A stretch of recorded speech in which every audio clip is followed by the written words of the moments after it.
High বন্ধুরা, আশা করি তোমরা সবাই খুব ভালো আছো। আমি আছি ফাটাফাটি, এসে গেছি একটা মিনি ব্লগ নিয়ে। যাই হোক, শুক্রবার দিন চলে গিয়েছিলাম দ্যুতির বার্থডেতে। দ্যুতি হচ্ছে পেখমেরই ফ্রেন্ড, স্কুল ফ্রেন্ড, ওরই বার্থডেতে। তো বিকালবেলা ছিল পেখমের পড়ে একেবারে সোজা সেখান থেকেই পৌঁছে গেছিলাম দ্যুতির বার্থডেতে। আর দ্যুতির বাড়ি হচ্ছে মধ্যমগ্রামে, আমার বাড়ির একদমই কাছে, কিন্তু বাড়ি যাওয়ার সুযোগ আর পাইনি। বার্থডে অ্যাটেন্ড করেই সোজা বারাসাতে ফিরে এসেছিলাম। আর ওখানে গিয়ে পেখম তার ফ্রেন্ডসদের পেয়ে দারুণ মজা করেছিল, কেক কাটা, হই হুল্লোড়, যেটার জন্য মেনলি সেখানে যাওয়া। আর সত্যি কথা বলতে আমাদের থেকে ইন্টারেস্ট বেশি ওদের।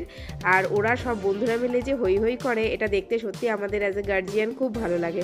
এখানে দ্যুতির কেক কাটা হয়ে গেছে, এবার দ্যুতি তার বাবা মা সবাইকে কেক খাইয়ে দিচ্ছে, আর বন্ধুরা মিলে তো হই হুল্লোড় করছে। আর এখানে কিন্তু ওরা একটা রিলস করছিল, দারুণ, সত্যি দারুণ লাগছিল দেখতে। আর সবাই খুব মজা পাচ্ছিল, আমরাও তো সঙ্গে হেভি মজা করছিলাম গার্জিয়ানরা মিলে।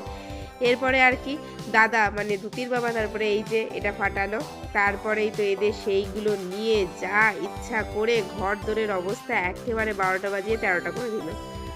এর মাথায় ওর মাথায় জড়ি ভর্তি হয়ে গিয়েছিল। তারপরে এসে গেছে আমাদের বার্থডে কেক, সবাই আমরা বার্থডে কেক খেয়ে নিলাম। কেকটা ছিল হেভি ইয়াম্মি।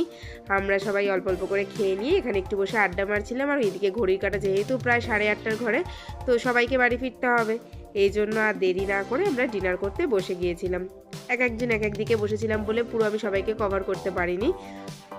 তো এখানে আমি, সুনন্দা, পর্ণা, শ্রেয়া সবাই একসঙ্গে এখানে খেতে বসেছিল। আর এখানে গল্প করতে করতেই আমাদের চলে এসেছিল গরম গরম ভেজিটেবল চপ, স্যালাড, জল তো ছিলই, আর মেনুতে ছিল মাটন বিরিয়ানি, তারপরে ছিল চাটনি, মিষ্টি, অনেক কিছু। আর প্রত্যেকটা খাবারই ছিল টু গুড ইয়াম্মি যাকে বলে একেবারে। তারপরে আর কি, খাওয়া দাওয়ার সঙ্গে সঙ্গে তো গল্প গুজব চলতে থাকলো।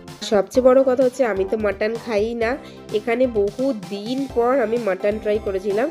আর আমিনি আর বিরিয়ানি ছিল বলে কথা, মাটন তো ভালো হতেই হবে। একটু মাটন খেয়েও নিয়েছিলাম, কিন্তু দারুণ ছিল।